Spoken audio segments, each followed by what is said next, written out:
Lumipad ang telepono papunta sa lawa. Pagbangon niya ay napansin niyang nagisgasan pa ang kamay niya. Ngunit isang kakaibang bagay ang nangyari. Basag na basag ang screen ng telepono. Punit ng panasan niya ang tubig. Biglang bumalik ito na parang walang sira. Mas nakapagtataka pa. Pag-uwi niya sa bahay, maging ang sugat niya ay himalang gumaling.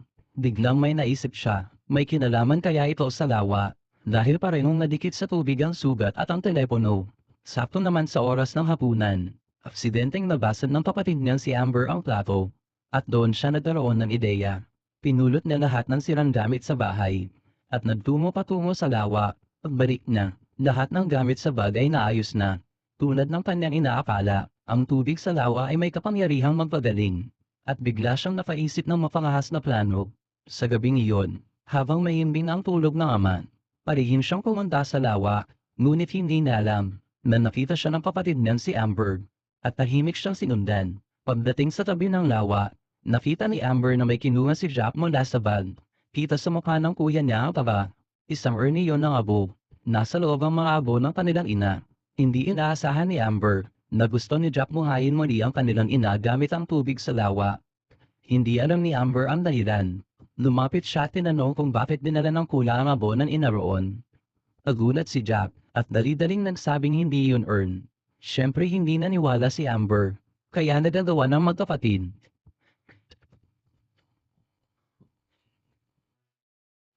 Sa gitna ng pagulungan ay nagkaroon ng aksidente. Nahulog sa lawa ang sketchbook ni Amber. Kumuha ng isang sanga si Jack at iniawan ang sketchbook mula sa tubig. Pagkatapos ay sinabihan si Amber na huwag sabihin kanino man ang nangyari na yung gabi. Plop, biglang lumitaw ang mga buna mula sa lawa. Alam ni Jack na may kakaibang nangyayari sa tubig. Kaya hinailan niya ang kapatid at mabilis na tumakbo palayo. Pagkaalis nila saglit lang, biglang pumuno ang tubig sa lawa, na para bang may nabubuo sa ilalim. Upang hindi malaman ng ama na lumabas sila sa gabi, dumaan silang dalawa sa bintana pabalik ng kwarto. Biglang tinawag ni Amber ang papasok na si Jack. Sabi niya na wala lahat ng guhit sa kanyang sketchbook. Napatigil sandali si Jack hanggang sa marinig nila ang isang sigaw mula sa gubat. At bigla siyang natauhan. Posibleng nasipsip ng tubig sa lawa ang mga guhit ni Amber. Kinabukasan, ginaising ng ama ang dalawang magkapatid. Ngunit napapagulat, si Jack at si Amber, parehong gising na ng maaga. At si Amber ay nagtatago sa aparador. Tinanong siya ng ama kung ano ang ginagawa niya roon. Sinabi ni Amber na may kumatok daw sa bintana kagabi. Inakalma siya ng ama at sinabing baka ardilya ng iyon. Ngunit nang buksan niya ang kurtina. Ano ito? May mga bakas ng dilaw na pintura sa salamin. Pagkaalis ng ama, agad tinanong ni Amber si Jack kung ano ang nangyari kagabi. Sasabihin ko sa iyo ang lahat. Pero, ikaw ba ang gamayla sa kamay ko? Kadiri naman, pag-usapan natin sa bus. Hindi pwede gusto kong sabihin mo ngayon mismo. Tinawag ng ama si Jack, tungkulin ng maunawaan ang iniisip ng mga anak. Dahil siya ay isang ama, kaya lumuhad siya. Anak, maayos ba ang lahat? Oo, bakit po? Alam kong nitong mga araw nakatuon lang ako kay Amber. Simula na mawala ang nanay ninyo medyo. Baka pakiramdam mo wala akong oras para sa iyo. Ay hindi naman ayos lang. Pero talaga po, ayokong maramdaman mong nag-iisa ka. Kung may problema lumapit ka lang sa akin. Dahil sa sinseridad ng ama, ibinunyag ni Jack ang lihim ng lawa.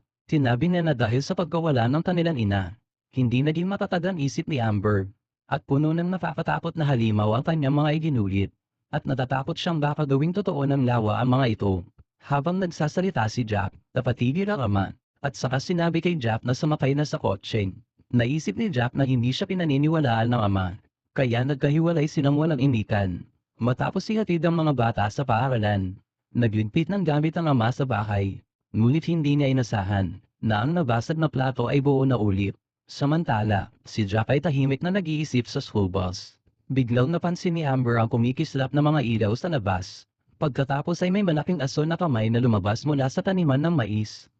Di nagtagal, isang higanteng bilog na nilalang ang tumaas sa hangin. Namangha si Amber, dahil iyon ay isa sa mga guhit niya. At mukhang galit na galit ang halimaw. Naataranta ang driver ng bus at agad na pinatakbo palayo, punit lalo lang nagalit ang halimaw. Habang hinahabol nito ang school bus sa likuran. Sa huli ay naitulak nito ang bus papasok sa taniman ng mais. Buti na lang at napahinto ito dahil sa mga tangkay ng mais. Ngunit hindi na gumagalaw ang driver. Nilapitan siya ni Jack, buti na lang at nahimatay lang ito at ligtas pa rin. Pero nasa labas pa rin ang halimaw na naghihintay sa kanila. Umiikot ito sa boss na parang gustong hulihin sila.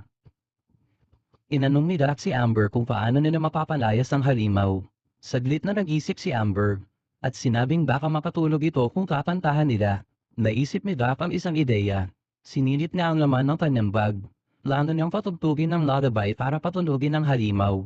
Ngunit bigla nitong ipinasok ang mga dalamay sa loob ng bus. Nagsimulang maglanumpat sa loob. Sa sandaling iyon, isang batang lalaki ang naglabas ng telepono at pinatugtog ang lullaby. Hindi nagtagal.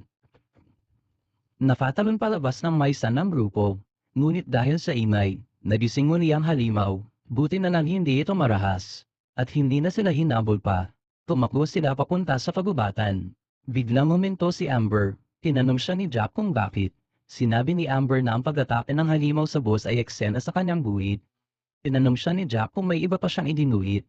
O idinuhit ko rin ang mga halimaw na umatake sa ibang tao. Nanlaki ang mga mata ni Jack sa gulat.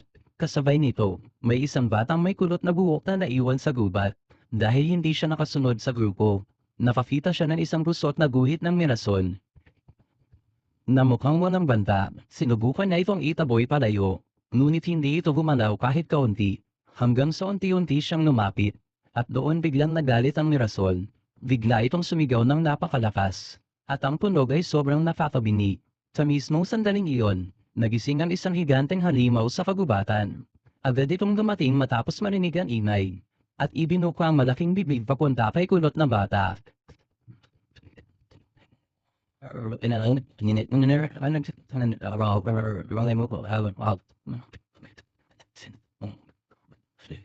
Bulag ka ba? Pakinggan mo ang tunog para malaman ang direksyon. Ngayon ay tama nitong natunton ng batang pulot at sinubukang pagatim. Sa oras ng pamanib, nailigtas ni Jack at ni Amber ang batang pulot, ngunit hindi pa sila nakakahinga.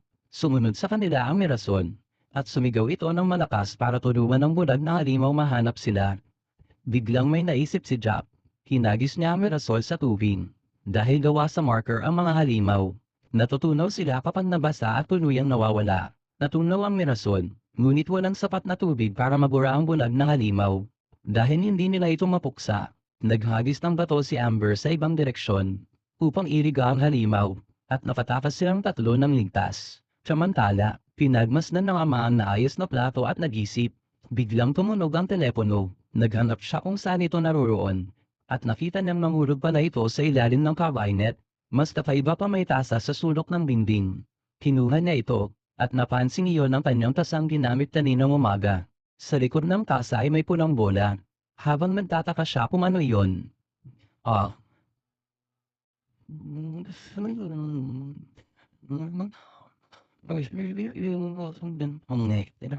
Matapos patayin ang pulang dadamba, sinabi ng tiyanin na tumawag ang paaralan. Nakita raw ng pulisya ang bumaligtad na school bus. Nang dumating ang ama at ang tiyahin sa lugar, palayo na ang narating nila Jack at ng iba. Maging ang halimaw ay biglang naglaho. Upang mahanap ang mga bata, naghanap sa lahat ng dako ang ama at ang tiyahin. Batay sa plato at sa pulang dadamba. Biglang may dumaan na maliit na hayop. Kaya napilitan silang huminto sa sasakyan. Ngunit nang bumaba sila upang tingnan, wala silang nakitang hayop sa paligid. Sa sandaling iyon ay lumitaw sa loob ng sasakyan ng isang pasang kulay kahen. Ngunit halatang kakaiba ang itsura ng pagguhit nito. Pinigilan ng ama ang tiyahin na hawakan ng pusa. Tinabi niyang hindi ito ordinaryong hayop. Ngunit hindi naniwala ang tiyahin. Sabi niya paano magkakaroon ng masamang balak ang isang pusa.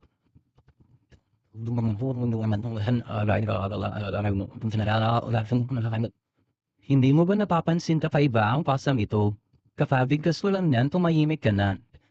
Ang pusa ay may 6 na binti ng gagamba. Mukha itong inosente at walang banta. Ngunit sa katunayan ay sobrang marahas ito. Sa harap mismo nila ay itinumman ito ang sasakyan. At saka ito tumakas ng mabilis. Nang wala na silang masasakyan, naglakad na lang silang dalawa. Sa daan ay nakita nila ang maraming kakaibang nilikhang iginuhit. At halos sakupin ng mga ito ang buong bayan. Hindi lang iyon. Sinimulan na rin ng mga nilalang na ito ang pagdatake sa mga tao. Upang mapigilan ang mga halimaw, nagpasya si Jack na gumuhit ng sandatang kayang puksain silang lahat, ngunit ang mga halimaw ay bunga ng lahat ng negatibong emosyon ni Amber. Hindi sila basta-bastang mawawala. Naisip ni Jack sandali at nagsimulang gumuhit, maya-maya lang. Tapos na ang kanyang obra. Isa itong tila makabagong sandatang panglunsan. Upang makarating ng ligtas sa lawa, naghanda si Jack ng maraming water gun. At nilagyan ng tubig na may panlinis bilang bala. Kailangang makarating sila sa lawa.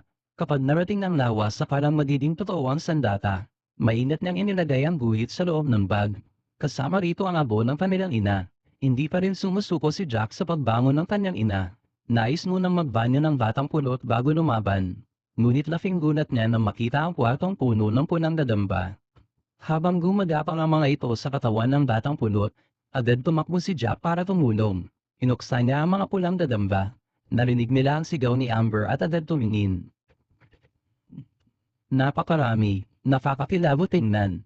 Kinuha agad ni Jack ang water gun at tumakbo papunta sa kwarto ni Amber. Nailigtas niya ang kanyang kapatid na babae. Ngunit sa dami ng mga kalaban, parang walang silbi ang water gun ni Jack. Napilitan silang tumakbo papasok sa banyo. Pinuksan nila ang shower at tinapos ang lahat ng pulang gagambang umatake sa kanila. Matapos ang labanan, tatlo silang humihingal at pagod na pagod. Hinintayan na titirang gagamba na sumugod. Pagkatapos magpahinga, agad silang tumakbo patungo sa mahiwagang lawa sa gitna ng daan. Nadapa si Amber at labis na napagod. Nilapitan siya ni Jack upang pakalmayin. Parinig ka.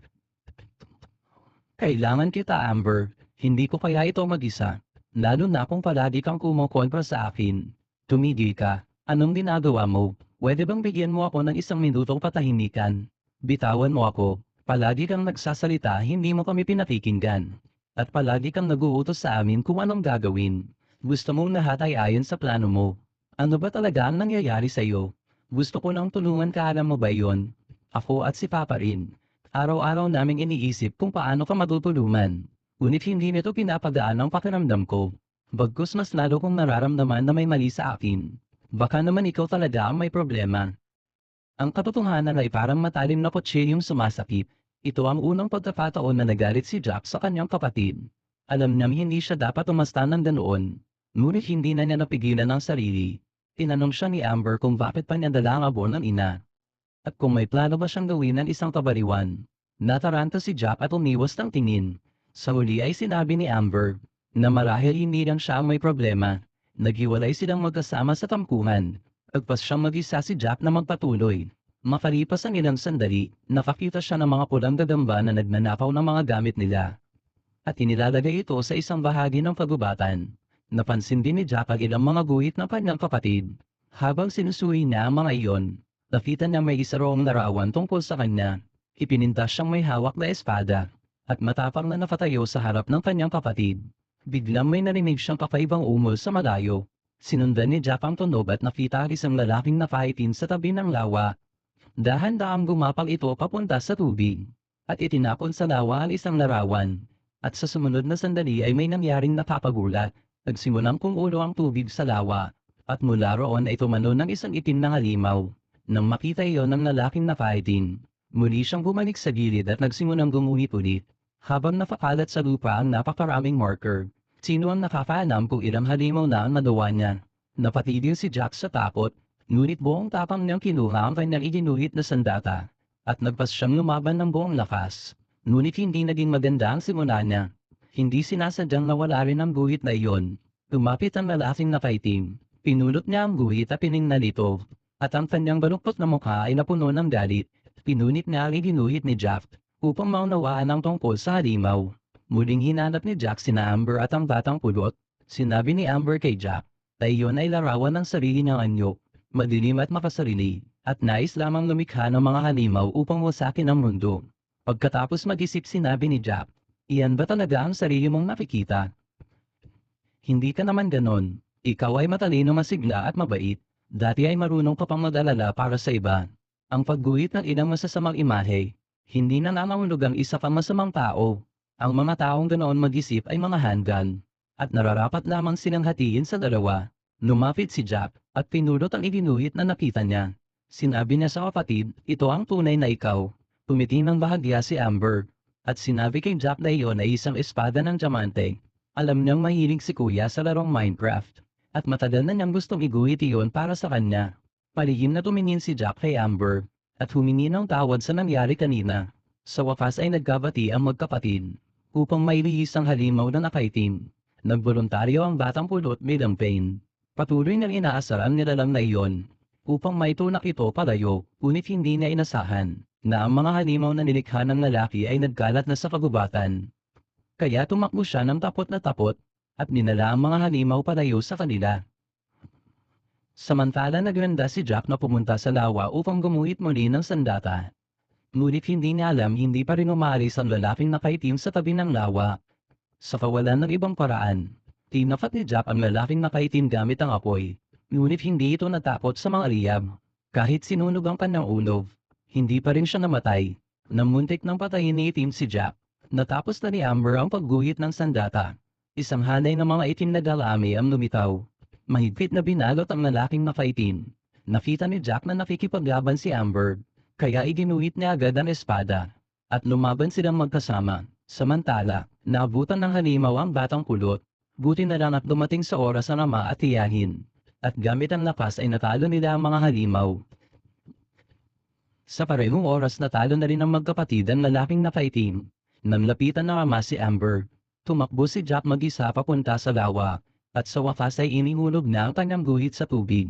Agad na nagkaroon ng anyo ang sandata. At parang paputok na sumabog pa itaas. Pumislap sa langit ang liwanag nito. Nagbigay ng mga kulay na pula, asol at lilac.